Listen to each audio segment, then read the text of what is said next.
Hello everyone. Today our topic is hypermetropia. Hypermetropia, otherwise known as hyperopia or farsightedness. They can see far objects clearly, but for them near objects appears as somewhat blur. Why hypermetropia happens means parallel light rays entering into the eye focuses behind the retina. That's why the posterior focal point lies behind the retina, therefore they receive a blur image. Look at the image. For normal visual people, light rays focuses on the retina, but for farsightedness people, light rays focuses behind the retina. At birth, the eyeball is relatively small, having +2 to +3 diopter error. This is gradually reduced until the age of 5 to 7 years.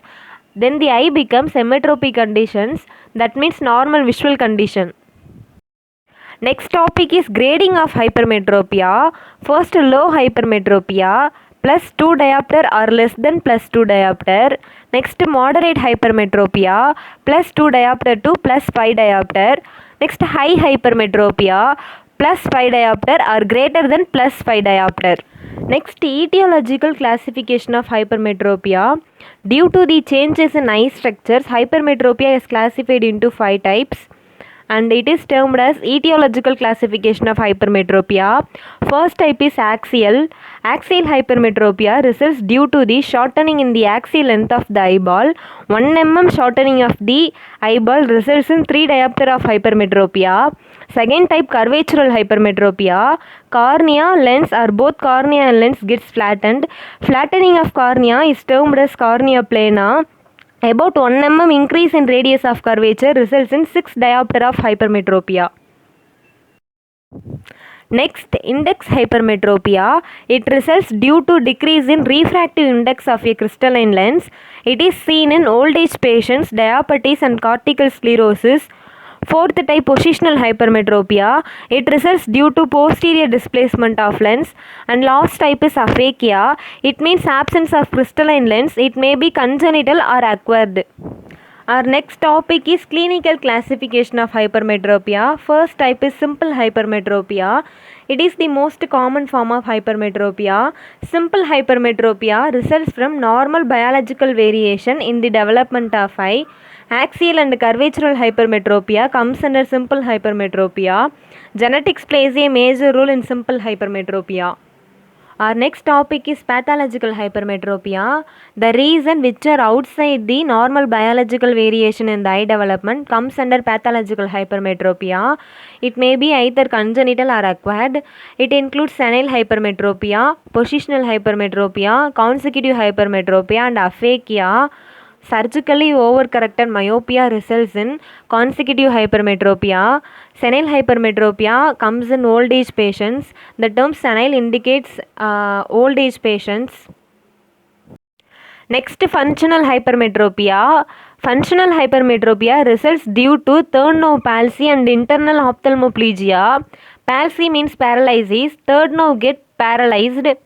Ophthalmoplegia is the paralysis or weakness of the eye muscles. Internal ophthalmoplegia means paralysis of the internal or intrinsic eye muscles.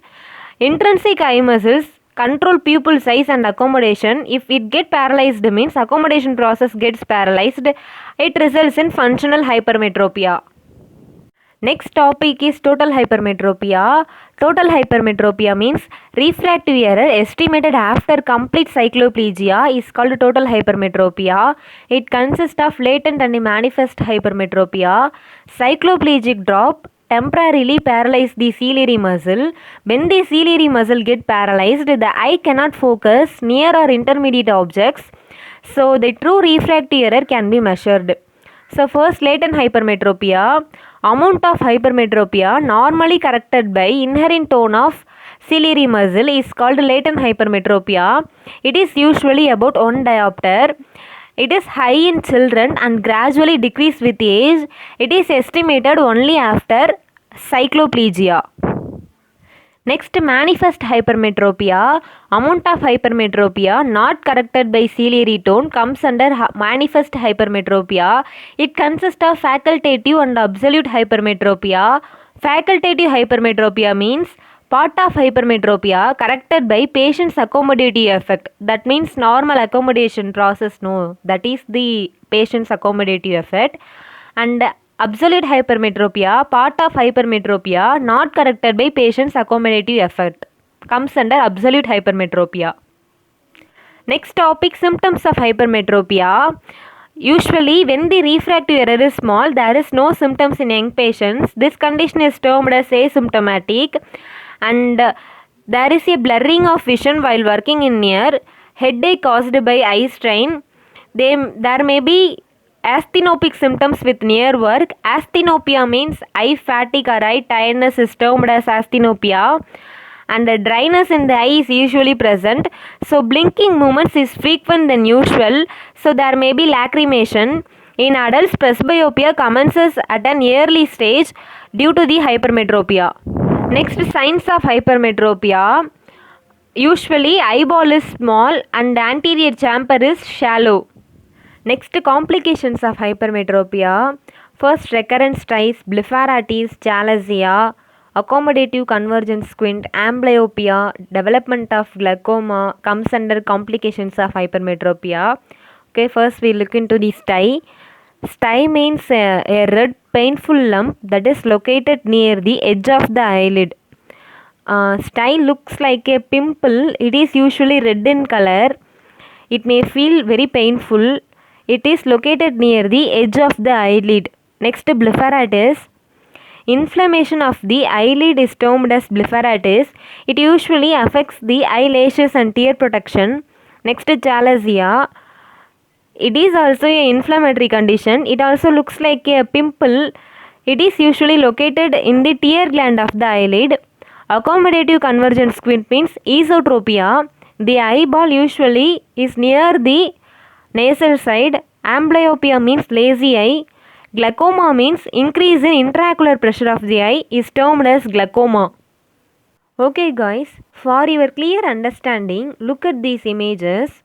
Accommodative convergent squint, chalasia, stye, blepharitis. I think it may helpful for your clear understanding. And finally, treatment of hypermetropia.